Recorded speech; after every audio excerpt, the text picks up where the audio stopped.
Olá, meus queridos alunos, sejam todos muito bem-vindos a mais uma aula.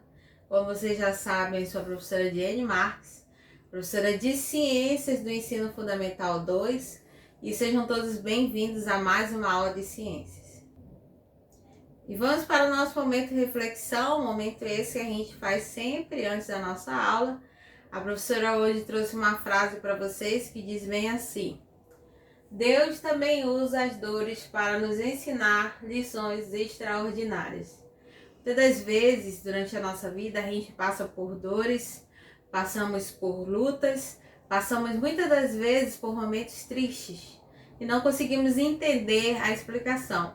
Mas saiba, querido, Deus nos coloca em certas situações para que a gente possa retirar lições extraordinárias, para que possa fazer com que a gente se torne um ser humano melhor, uma pessoa mais confiante e que a gente tenha a força de vontade de alcançar os nossos objetivos. Então as lutas elas vêm para nos dar lições e muitas das vezes para fazer com que a gente amadureça e para fazer com que a gente seja uma pessoa forte. Então não esqueça, se um dia você passou por uma dor, é porque com certeza Deus queria te ensinar lições extraordinárias. Olá, meus queridos alunos. Vamos dar continuidade então ao nosso conteúdo. Como vocês já sabem, nós estamos estudando a unidade 2 com o título Estrutura da Matéria. Se você observar na última página que nós estudamos, na aula passada, foi a página 52. Essa parte de cima que foi onde nós paramos, no Organize as Ideias. E agora nós vamos dar continuidade partindo dessa parte inferior da página 52. Então, eu peço que nesse momento você abra seu livro didático e vamos para a nossa aula de hoje. Bom, você já entendeu, né? E nós já estudamos e já aprendemos que a distribuição eletrônica nada mais é em que os elétrons são dispostos ao redor do núcleo, ou seja, os elétrons eles ficam ali circulando, nas camadas eletrônicas, ou também chamadas de níveis eletrônicos. E esses níveis ficam ao redor do núcleo do átomo. Nós aprendemos também que esses níveis eles podem ser nomeados de duas formas, Pode ser representado por letras, do alfabeto. E aí a gente aprendeu que essas camadas eletrônicas ou níveis eletrônicos, elas são simbolizadas pela letra K, L, M, N, O, P e Q. E também podem ser representadas por números inteiros, que no caso seria 1, 2, 3, 4, 5, 6 e 7. Bom, até aí nós já aprendemos, Então, você já sabe que a distribuição eletrônica, consiste em dispor os elétrons de maneira que eles ocupem, primeiramente a camada menos energética, que é a camada K, até chegar na camada mais energética, que é a camada Q. Bom, essa determinação da quantidade de energia em que cada camada da eletrosfera possui, ela foi dada através de cálculos matemáticos muito complexos, feitos por uma ciência chamada de ciência quântica, ou mecânica quântica. Que ciência é essa, professora? A mecânica quântica é uma parte da ciência que estuda partículas muito pequenas que você não consegue ver, como o átomo, Então, o átomo, ele é um meio de estudo da mecânica quântica. Não é à toa que os prótons, os elétrons e os nêutrons são chamados de partículas subatômicas, Porque são partículas que são estudadas pela mecânica quântica. E aí, essa mecânica quântica, essa área da ciência, é uma área em que os pesquisadores se dedicam muito a estudar a estrutura da matéria. E com esses estudos, com esses cálculos feitos, esses cálculos matemáticos complexos, os pesquisadores descobriram a presença de subníveis de energia. Então, eles chegaram ao consenso de quê? De que as camadas da eletrosfera, né, são as camadas que envolvem o núcleo, elas têm energia, uma quantidade de energia que nós já vimos, e aí eles observaram que essas camadas também possuem subníveis, e que esses subníveis, eles também possuem energia.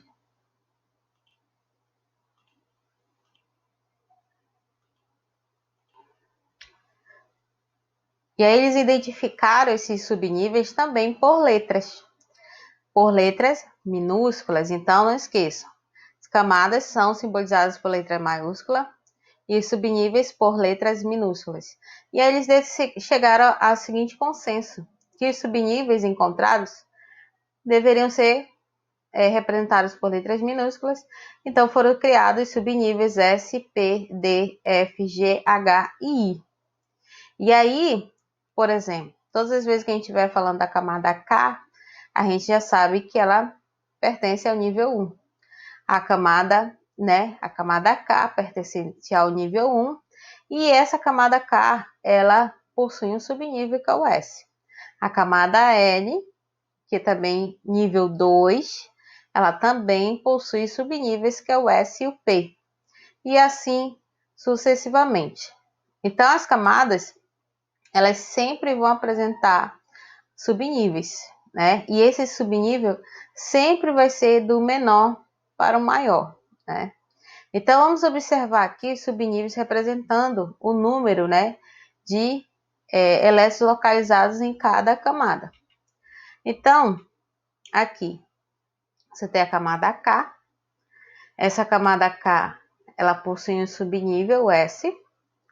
A camada L possui subnível S e o P, tá? Esse número 1 aqui corresponde ao nível, que é a camada K. Então, a L, nível 2, camada L, possui o quê? Subnível S e subnível P. A M, camada 3, né? Nível 3, que é a camada M, possui o subnível S, P e D. Camada N, nível 4, possui o subnível S, o P, o D e o F. E o O, a camada O, que é o nível 5, possui o subnível S, P, D, F, G. E a P, S, P, D, F, G e H. E a camada K, camada Q, que é a última, S, P, D, F, G, H e I. Tem um asteriscozinho aqui na G, na H e na I. Por quê? Porque até os dias de hoje não foram constatados elementos químicos que estão de conhecimento dos pesquisadores que tenham apresentado esses subníveis G, H e I, né? Então, é mais comum da gente ver nos elementos químicos que nós conhecemos hoje a distribuição feita apenas por esses subníveis S, P, D e F.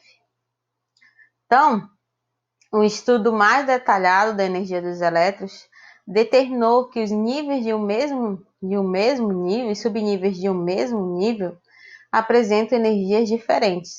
Dessa maneira, os elétrons tendem a se distribuir, inicialmente, em subníveis de menor energia, que correspondem à configuração eletrônica fundamental. Simplificadamente, a distribuição eletrônica em ordem de energia dos subníveis, deduzida pela mecânica quântica, pode ser esquematizada pelo diagrama de Linus-Pauling, né? Então, os subníveis, eles são que nem as camadas eletrônicas. As camadas eletrônicas, elas iniciam da camada mais próxima do núcleo, aquela que tem a energia em menor quantidade, e a que fica mais afastada do núcleo é a camada mais energética. Os subníveis, a mesma coisa. Quando você está no subnível S, você sabe que é um subnível menos energético. Quando a distribuição vai aumentando de subnível, S para o P, para o D e para o F, esse subnível ele vai aumentando também a quantidade de energia, né? E aí, a gente pode fazer a distribuição eletrônica de forma bem simples, usando o diagrama de Linus-Pauling, que é esse diagrama aqui. Esse diagrama, ele também é conhecido como diagrama de Pauling. Por quê? Porque o seu criador desse diagrama foi um cientista chamado Linus Pauling, que viveu de 1901 a 1994. Então, ele trabalhou, né? Ele ajudou nesses estudos sobre a distribuição dos elementos químicos, a distribuição eletrônica dos elementos químicos, e aí ele criou esse diagrama, né? Então, se a gente observar esse diagrama aqui, você vai ver o quê? Então, olhando para cá, né, para o diagrama, você vai ver que o diagrama ele possui, né, as 7 camadas. Tá aqui a camada 1, K, camada L, M, N, O, P, Q, certo? Então, cada linha dessa é uma camada ou nível. E aí você vê que na camada K você tem um S, na camada L você tem o subnível SP, na M SPD, né, na N SPDF e assim sucessivamente. Esse diagrama de Linus Pauling, ele sempre vai ser lido de baixo para cima, de cima para baixo, de cima para baixo, de cima para baixo, de cima para baixo. Quando você for fazer distribuição eletrônica, você já sabe que você tem que fazer utilizando esse diagrama dessa forma que eu estou ensinando aqui. Então, quando você for fazer a distribuição eletrônica, você vai fazer de 1S2, 2S2, 2P6, 3S2, 3P6, 4S2, 3D10, 4P6, 5S2, aí volta para cima de novo, 4D10, 5P6, 6S2 e assim sucessivamente. É dessa forma que você irá fazer a leitura do diagrama, ou seja, dessa forma que você irá fazer a distribuição dos elementos, né? A distribuição dos elétrons nas camadas eletrônicas.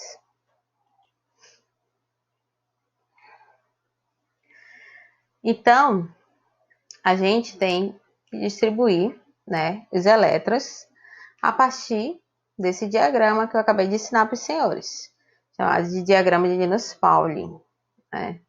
No entanto, para distribuir os elétrons de um elemento químico no diagrama, é necessário conhecer o número máximo de elétrons de cada subnível. Então, você tem aqui essa tabela, essa pequena tabela, mostrando a quantidade de elétrons que eu tenho em cada subnível. No subnível S, eu tenho 2 elétrons. No subnível P, eu tenho no máximo 6 elétrons. No subnível D, eu tenho no máximo 10 elétrons. E no subnível F, eu tenho no máximo 14 elétrons. Aí você pode me perguntar, professora, mas se no meu subnível F eu tenho 14 elétrons, eu sempre vou ter que utilizar na distribuição eletrônica esses 14 elétrons?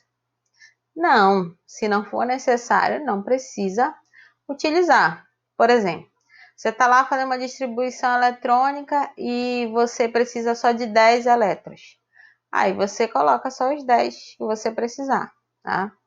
Esse valor de elétrons que eu estou mostrando para vocês aqui é o número, ou seja, a quantidade de elétrons máxima de cada subnível. Lembram que eu ensinei aos senhores que cada camada da eletrosfera ela possui uma quantidade máxima também de energia? Mesma coisa aqui nos subníveis, tá bom? Então, essa quantidade de elétrons, né, que é existente em cada subnível, é representada do lado direito, na parte superior do subnível, que é aqui, ó. Vamos olhar para cá, para o nosso exemplo. Então, você tem aqui, né, uma representação mostrando para vocês.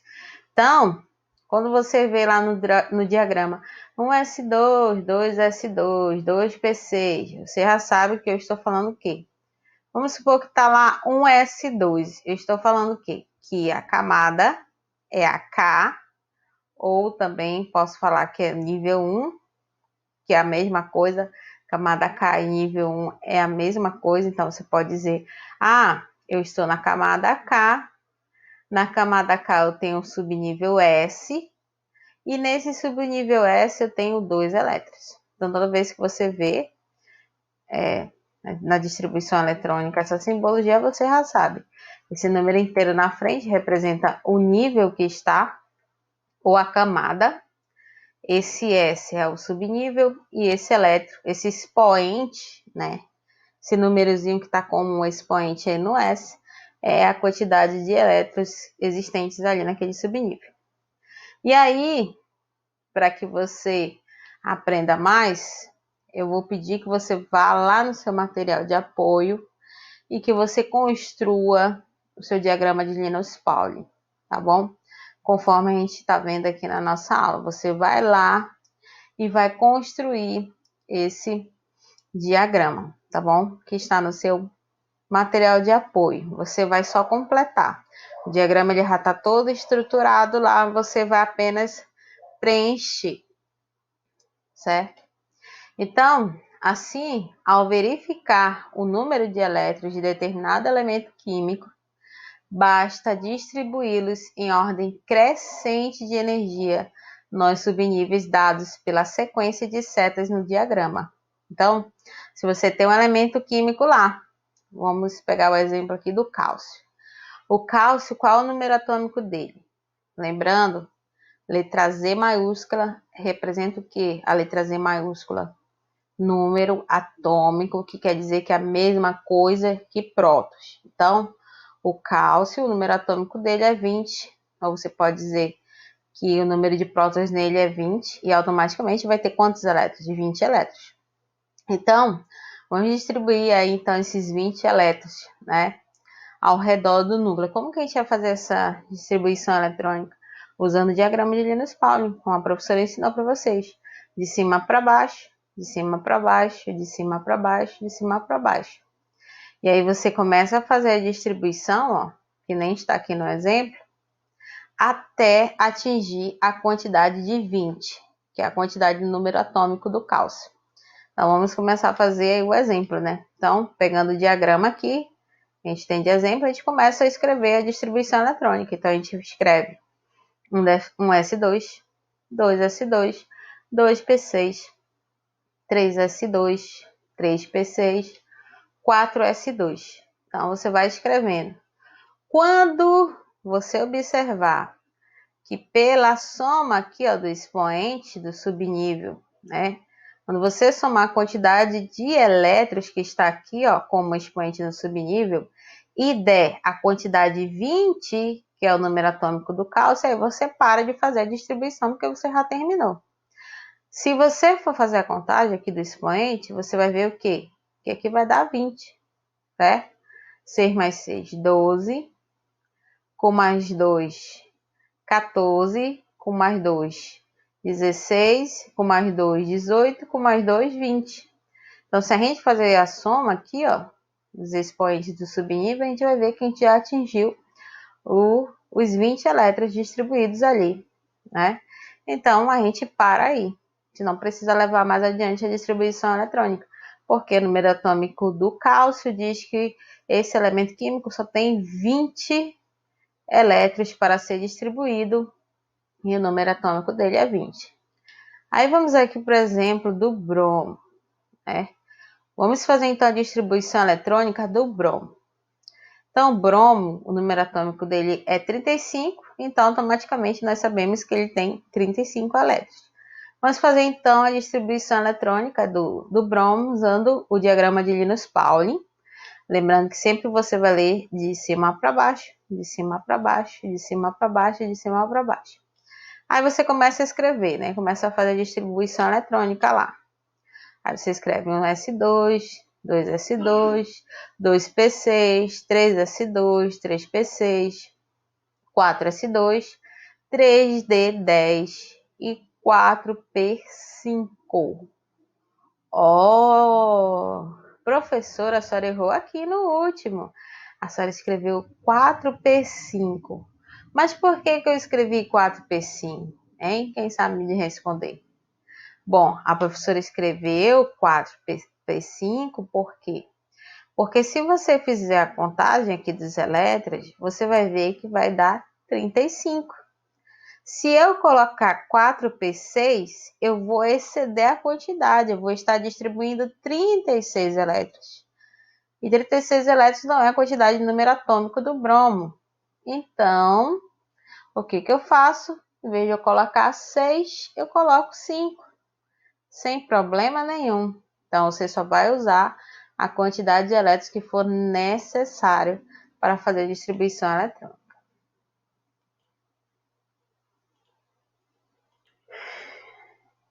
E aí, o diagrama de Linus-Pauling, além de nos ajudar a fazer a distribuição eletrônica em ordem, né, crescente de energia, o diagrama também ele nos possibilita verificar a quantidade de elétrons por nível ou por camada.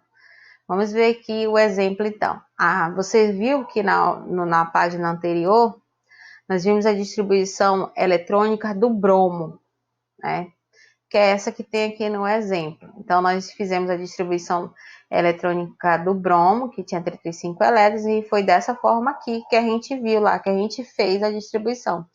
E aí, com o diagrama de Linus-Pauling, a gente fazendo essa distribuição eletrônica, a gente consegue também verificar essa quantidade de elétrons que possuem por níveis, ou seja, que possuem por camadas.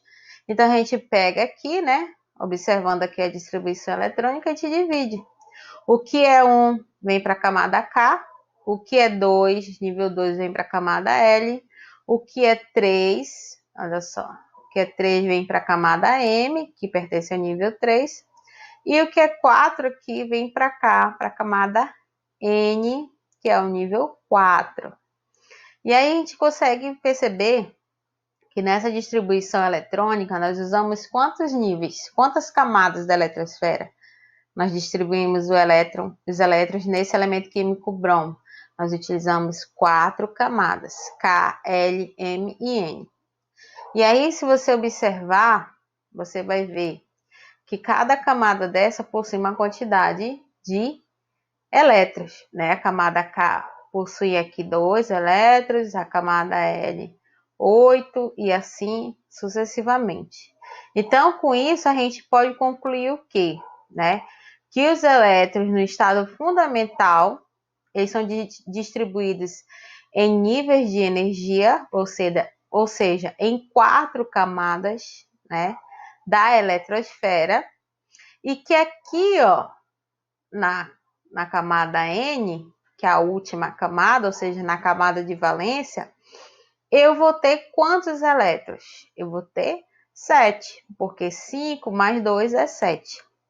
E aí a gente tem que lembrar da regra do octeto. O que diz a regra do octeto? Que é criada por Gilbert Lewis, em 1916.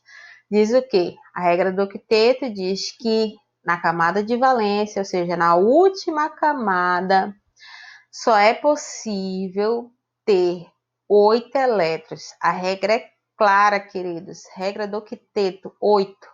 Na última camada, camada de valência, que no caso aqui da nossa distribuição é a camada N, só pode haver 8 elétrons. E aí, se você soma 5 mais 2, você vai ver que dá 7. Então, é importante observar também que a quantidade de elétrons restantes no último subnível nem sempre coincide com o número máximo de elétrons que ele pode ter. No bromo, por exemplo, o subnível 4P, que poderia conter 6 elétrons, ficou com apenas 5. Foi o que eu acabei de falar para vocês há pouco. Então, se você sabe que o subnível ele comporta 6 elétrons, mas você não precisa desses 6 elétrons, você só coloca a quantidade que você precisa, que no caso aí a gente só precisou dos 5, né, do subnível P. Então, você utiliza apenas essa quantidade, só apenas 5 elétrons e deixa o que ficou para lá, né? Vai ficar sobrando 1. Bom, aqui agora nós vamos falar sobre a atividade de hoje, do livro didático. Vocês sabem que a professora sempre exercita os 2 livros, tanto o nosso livro didático como nosso livro de atividade. Então, vamos começar então pelo Organize as Ideias, aqui da página 54. Nesse exercício, ele diz bem assim: faça a distribuição dos elétrons em subníveis de energia para os elementos químicos a seguir. Então, você tem aqui 4 elementos químicos. Você tem o magnésio, o estânio, o criptônio e o frâncio. Cada elemento químico desse tem um número atômico. O magnésio tem 12, o criptônio tem 36, o estânio tem 50 e o frâncio tem 87. Aí agora você vai fazer a distribuição eletrônica. O que nós temos que fazer? Nós temos que utilizar o diagrama de Linus-Pauling, que é o diagrama que tem no nosso material de apoio, que eu mandei vocês completar, que nem a professora mostrou aqui em aula. Então, utilizando esse diagrama, como que ficaria essa distribuição eletrônica, na verdade? A professora vai fazer para vocês só a letra A, tá bom? Só um exemplozinho aqui da letra A do magnésio. Você tem aqui magnésio, número atômico 12. Como que ficaria? Você teria que colocar 1s2, 2s2, 2p6 e 3s2. Quando você for contar os expoentes lá dos subníveis, você vai ver que você somando, você chegou a 12. Então, a distribuição eletrônica está perfeita, né? Então, não esquece. O exemplo que eu estou dando é da letra A. Magnésio tem o número atômico 12. Então, você vai ter 12 elétrons para distribuir, para fazer a distribuição eletrônica.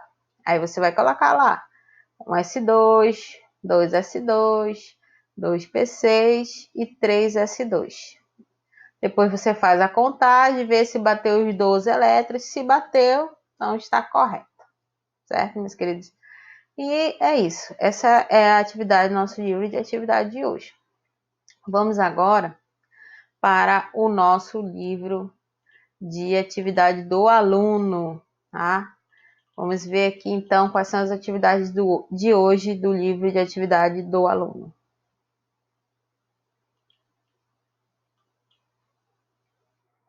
No livro de atividade do aluno, meus queridos, para quem assistiu a aula, eu não sei se você observou, mas a professora passou a página 25 apenas a questão 14 e a questão 15, certo?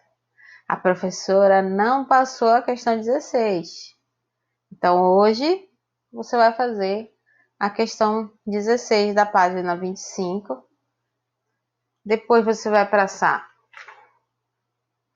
para a página 26. Vai fazer a questão 16 da página 25. Depois, você vai passar para a página 26, que é essa aqui. Você vai fazer a questão 17, letra A, B, C e D. Depois você vai fazer a questão 18. Vai fazer essa leitura aqui, né? Observar essa imagem desse pequeno trecho. Vai ler e vai responder depois as letras A, B e C. Isso você vai fazer na nossa aula de hoje, meus queridos, tá bom? Essa é a atividade, livre de atividade do aluno. Então, boa tarefa, meus amores.